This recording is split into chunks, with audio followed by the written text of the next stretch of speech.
pourquoi une copie partie et qu'est-ce que la copie partie signifie dans tout ça? Alors la copie partie, elle a un peu plus d'1 an. Hein. La première a eu lieu le 7 mars 2012. C'était à La Roche-sur-Yon. On a fait ça à la BU à La Roche-sur-Yon. Hein. Pourquoi est-ce qu'on a fait ça et comment on a pu le faire surtout? Donc le principe de la copie partie, c'est des usagers de bibliothèque avec leurs propres moyens de reproduction, qui peuvent être des téléphones portables, des ordinateurs portables, des graveurs, tout moyen de reproduction qu'ils possèdent et qu'ils sont capables d'amener à la bibliothèque, vont faire des copies dans l'établissement et vont pouvoir repartir avec. Voilà, en gros, et on en fait un événement où les bibliothécaires proposent et incitent les gens à venir faire des copies à partir de leur collection. Alors, juridiquement, c'est pas complètement anodin, hein, parce que le fait de faire une copie, vous voyez, elle est saisie par le droit d'auteur. Comment est-ce que c'est possible qu'on puisse faire ça? Alors en fait, le droit d'auteur fonctionne de cette manière. Quand un contenu est protégé, c'est copyright tout droit réservé. Ça veut dire qu'a priori, on ne peut faire aucune reproduction, sauf à passer par une autorisation préalable. Mais dans ce système, il y a des exceptions à ce principe qui sont fixées par la loi et qui sont conçues comme une sorte d'équilibrage du système dans certains cas précis où le législateur considère qu'il donne une autorisation par la loi aux utilisateurs pour leur permettre de faire des actes sans avoir besoin d'autorisation. Et alors ces exceptions, vous en connaissez certaines, hein. Par exemple, on peut faire, d'après la loi, des courtes citations. Faire une courte citation, c'est possible sans autorisation. Voilà. On peut faire aussi ce qu'on appelle des représentations gratuites et privées dans le cadre du cercle de famille. Ça, vous n'êtes jamais posé la question, mais quand vous écoutez un CD chez vous, vous pouvez le faire, mais uniquement parce qu'il y a une exception au droit d'auteur. C'est parce qu'il y a cette exception de représentation privée que vous pouvez écouter les CD que vous achetez. C'est le fondement de votre liberté d'écouter ces CD. Il y a la parodie, la pastiche, les caricatures, il y a la revue de presse pour les journalistes. Tout ça s'exerce sur le fondement des descriptions. Et il y en a une dans le code qui est la copie privée. Donc là, elle a été introduite dans les années 80, justement dans cette période où les magnétoscopes et ce type d'appareil se répandaient. Donc là, l'idée, c'est que quand vous avez un contenu, vous allez pouvoir le copier à des fins personnelles, et à la base, c'était pour faire des copies de sauvegarde. Donc quand vous achetiez une cassette, quand vous achetiez un disque, une cassette vidéo à l'époque, vous aviez la possibilité d'utiliser un appareil pour faire une copie de sauvegarde dans un certain cadre juridique précis. Et c'est le moyen, en fait, si vous voulez, que le législateur a trouvé pour faire un équilibre entre le respect du droit d'auteur et la diffusion de certains moyens de copie à grande échelle dans la population. Alors, les exceptions au droit d'auteur, elles existent, mais elles sont parfois un peu insuffisantes, si vous voulez, ou mal adaptées. Vous voyez, là, par exemple, je vous ai mis un exemple. Vous voyez cette image-là, reproduction interdite de René Magritte. Elle est protégée par des droits, elle n'est pas dans ce qu'on appelle le domaine public, elle est toujours protégée. Là, en fait, je ne peux pas vous la montrer. Ça, c'est une contrefaçon au droit d'auteur. Parce qu'en droit français, il n'y a pas de droit à la citation des images, de citation graphique. Donc là, en fait, ça, c'est 3 ans de prison et 300 000 € d'amende. Je peux pas. Il n'y a aucun moyen pour moi de vous montrer cette image légalement. Et si j'étais un professeur dans une école, ce serait un peu différent. Mais là, on n'est pas dans un cadre pédagogique au sens de la loi. Je ne peux pas vous montrer cette image. Voilà. Alors par contre, il y a la copie privée. Elle permet quand même pas mal de choses. Vous voyez, la loi nous dit que les auteurs et les titulaires de droit ne peuvent pas empêcher les copies ou reproductions strictement réservées à l'usage privé du copiste et non destinées à une utilisation collective, à l'exception des copies d'un logiciel autre que la copie de sauvegarde, dans les conditions prévues, etc., et des copies d'une base de données. Donc l'important, c'est le début. Copies strictement réservées à l'usage du copiste, non destinées à une utilisation collective. Alors la jurisprudence est venue préciser ce que ça voulait dire, et notamment elle a rajouté en 1984 que pour faire une copie privée, il fallait être propriétaire de du matériel de copie. Par exemple, si vous allez dans une officine de photocopie ou si vous faites une photocopie à la bibliothèque, même si vous réservez cette copie à votre usage personnel, ça n'est pas considéré comme une copie privée, parce que vous n'êtes pas propriétaire du photocopieur. Et pour organiser la photocopie, il y a une autre loi qui a été votée pour mettre en place tout un système de gestion des droits qui permet d'employer régulièrement des photocopieurs. Mais c'est pas le même système. Pour faire une copie privée, vous devez être propriétaire de votre matériel de copie. Et pour équilibrer les choses, la copie privée, en fait, n'est pas gratuite, si vous voulez. C'est-à-dire que c'est une exception qui est compensée par ce qu'on appelle une rémunération pour copie privée. Et vous vous en acquittez chaque fois que vous achetez un support vierge permettant la copie, ou maintenant ça a été étendu au support numérique. Et donc quand vous achetez un téléphone portable, un appareil qui permet de faire des reproductions, il y a une redevance qui est appliquée et qui est versée pour faire simple, à un organisme de gestion collective qui va rassembler ces sommes et qui va les reverser aux différentes filières de la création. L'année dernière, ça a représenté 198 millions d'euros, ce qui est quand même une somme importante, hein.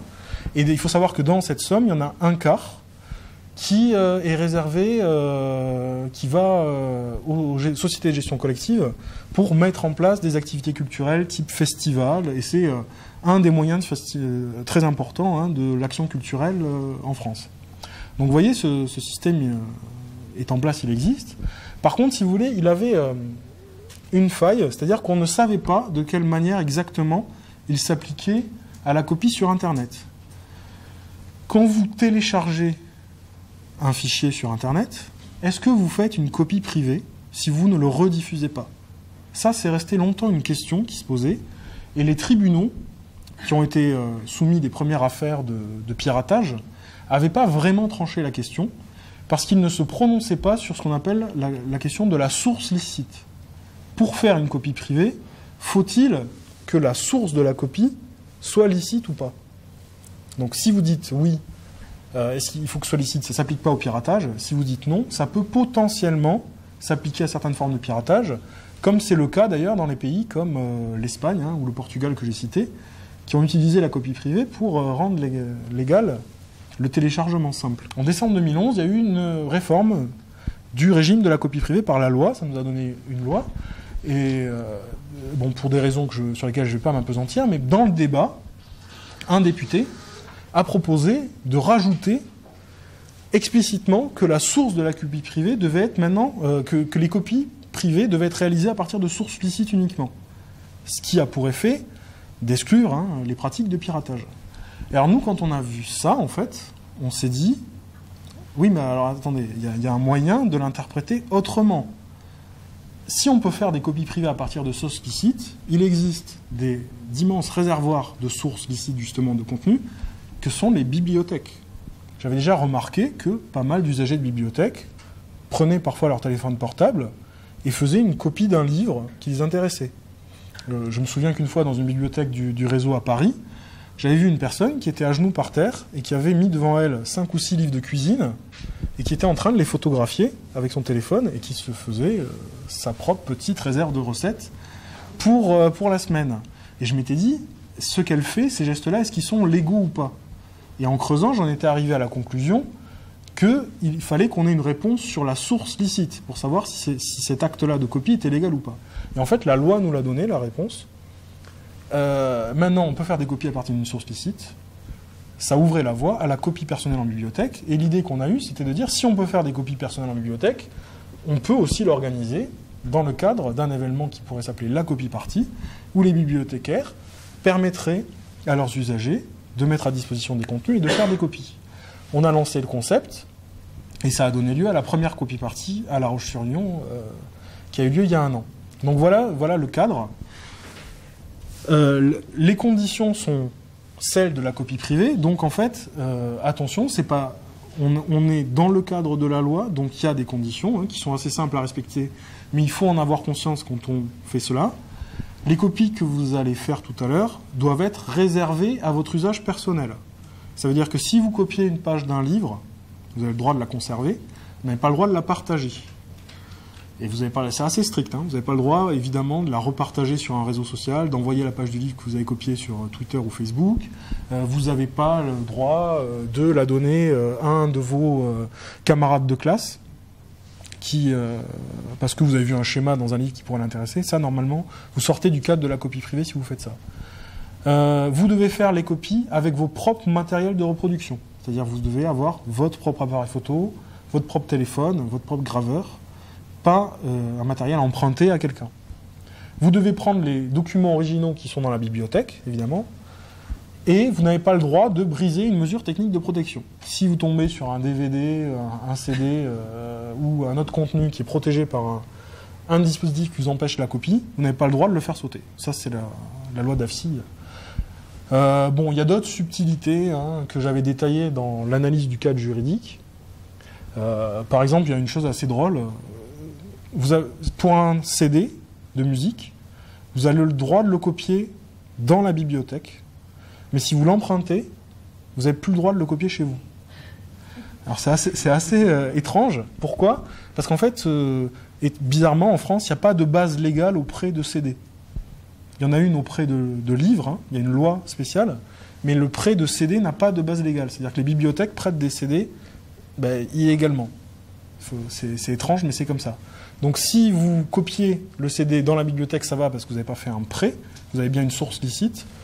Si vous le copiez le même CD chez vous, la source n'est plus licite, vous ne pouvez plus faire d'acte de copie privée normalement. Voilà.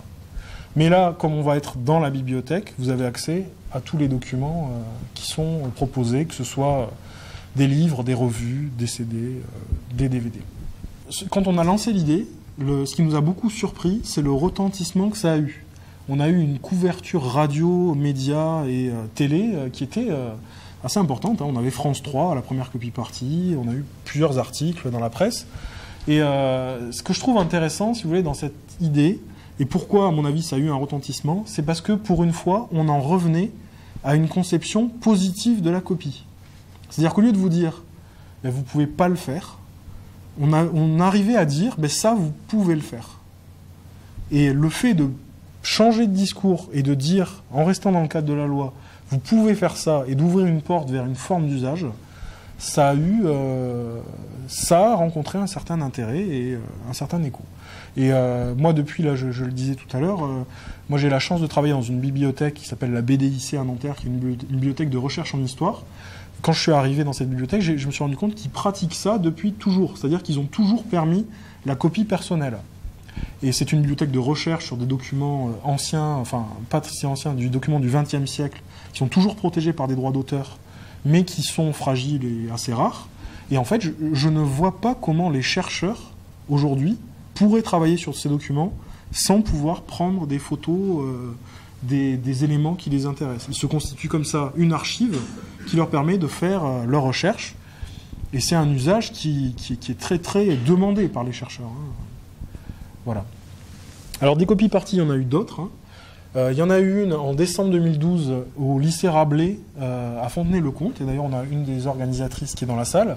Donc ça a été une déclinaison pédagogique de la copie partie qui était extrêmement intéressante. Et je vous invite à aller sur les sites, et notamment à consulter le kit pédagogique que les documentalistes ont réalisé pour accompagner l'événement.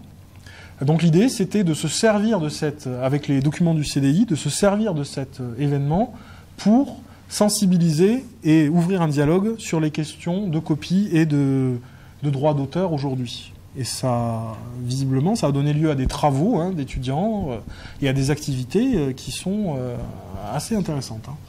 Et il y en a eu une autre aussi qui était vraiment intéressante à Bruxelles en janvier. Donc là, ça a été une exportation internationale du concept qui était vraiment intéressante d'ailleurs parce que la copie privée n'est pas tout à fait la même en Belgique. Et alors là, ils en ont fait un happening. C'était dans la bibliothèque de la communauté francophone à Bruxelles. Ils en ont fait un happening, si vous voulez, et ils ont invité les représentants des sociétés de gestion collective, donc l'équivalent de la SACEM belge, qui s'appelle la SABAM, et qui est une société assez dure. Par exemple, là, récemment, elle a mis en place un tarif pour les heures du compte en Belgique. C'est-à-dire qu'ils ont considéré que le fait de lire des livres à des petits-enfants, c'était une représentation au public qui devait être soumise à un tarif. Ils ont appliqué un tarif à ces actes-là. Et ils ont attaqué en justice aussi les bibliothèques pour l'acte de prêt. La décision est remontée jusqu'à la Cour de justice de l'Union européenne, qui a considéré que les bibliothèques belges ne payaient pas assez cher la rémunération du prêt. Et donc, ils ont appliqué une réévaluation rétroactive sur 4 ans qui va faire que les bibliothèques belges vont plus pouvoir acheter de livres pendant une période assez grande. Donc, il y a un contexte, si vous voulez, de tension très fort en Belgique autour des questions de droit d'auteur. Et donc là, ils ont organisé un débat public avec les sociétés de gestion collective, et notamment la SABAM. Ce qui était, je trouve, assez courageux quand même, et visiblement, ça a eu un retentissement assez fort. Et là, donc, vous allez en avoir une aujourd'hui qui me paraît aussi très intéressante, parce que c'est une déclinaison plus créative. Voilà, il y a une copie partie. On vous propose ensuite un atelier d'écriture autour des contenus copiés, et là, on est dans une déclinaison créative qui me paraît vraiment intéressante.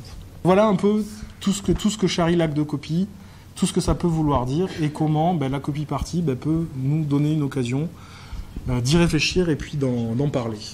Voilà, merci.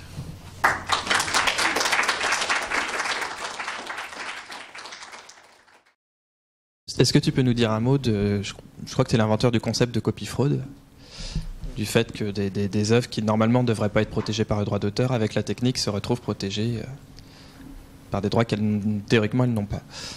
Alors, je ne suis pas l'inventeur du concept, c'est un juriste américain qui s'appelle Jason Mason qui l'a introduit. Donc le copy fraud, par exemple, c'est ça, vous voyez.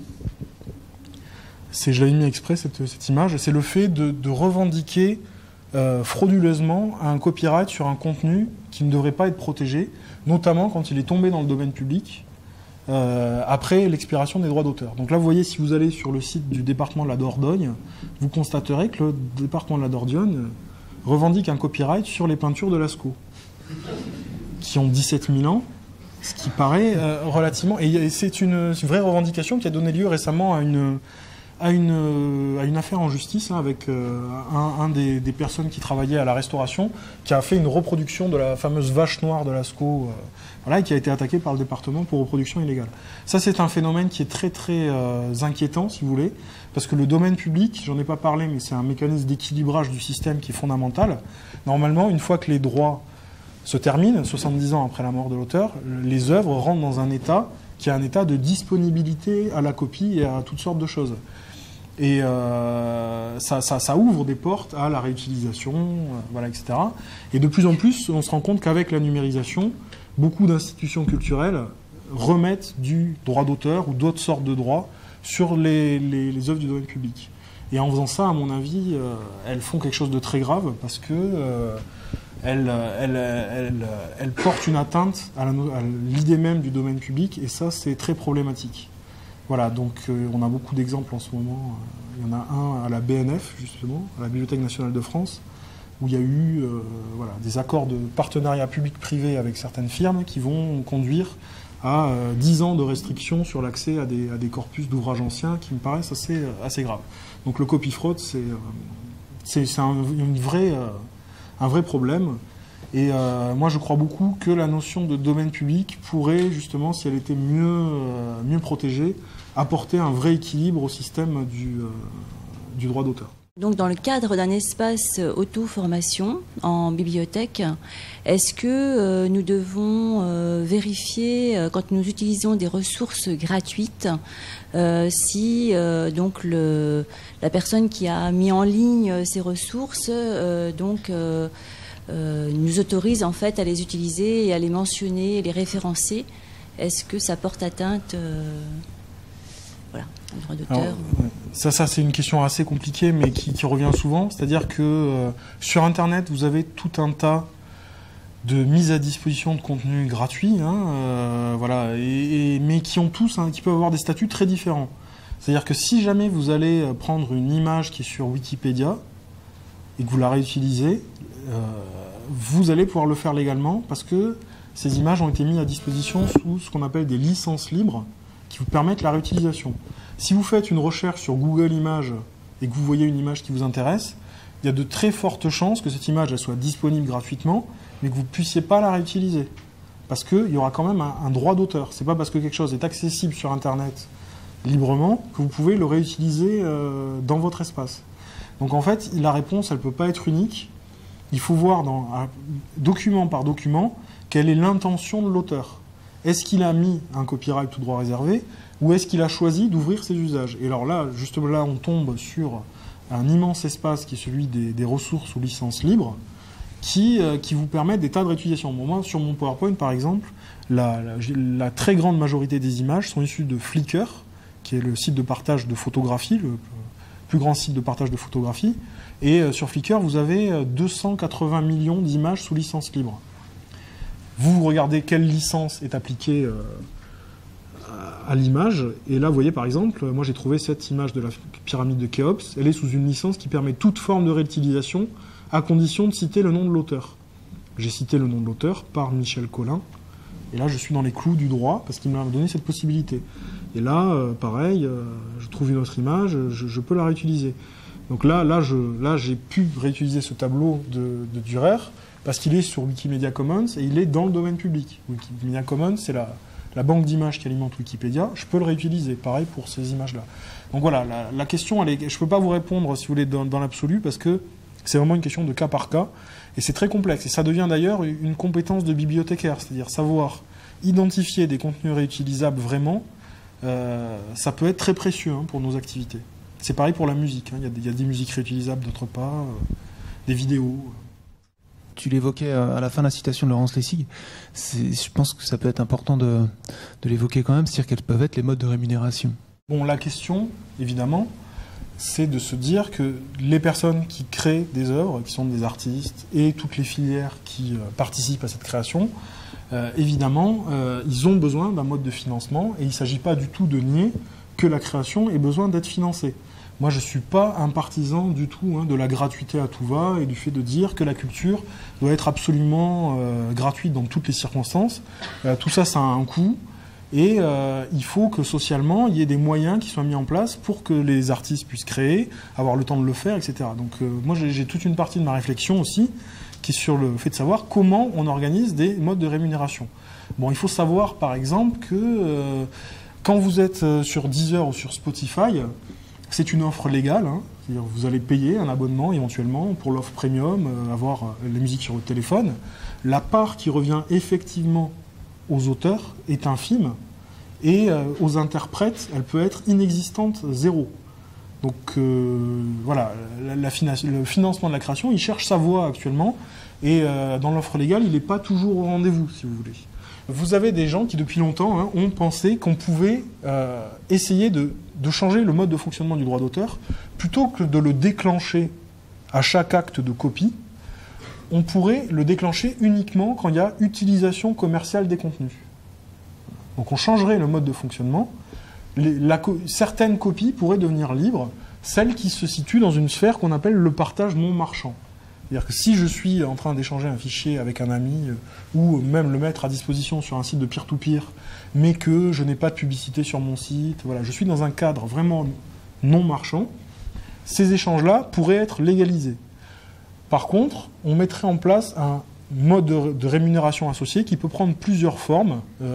Celui qui est à droite, là, c'est un système dit de licence globale. Il y en a d'autres qui ont été inventés qui peuvent être des systèmes de contribution créative qui sont un petit peu différents.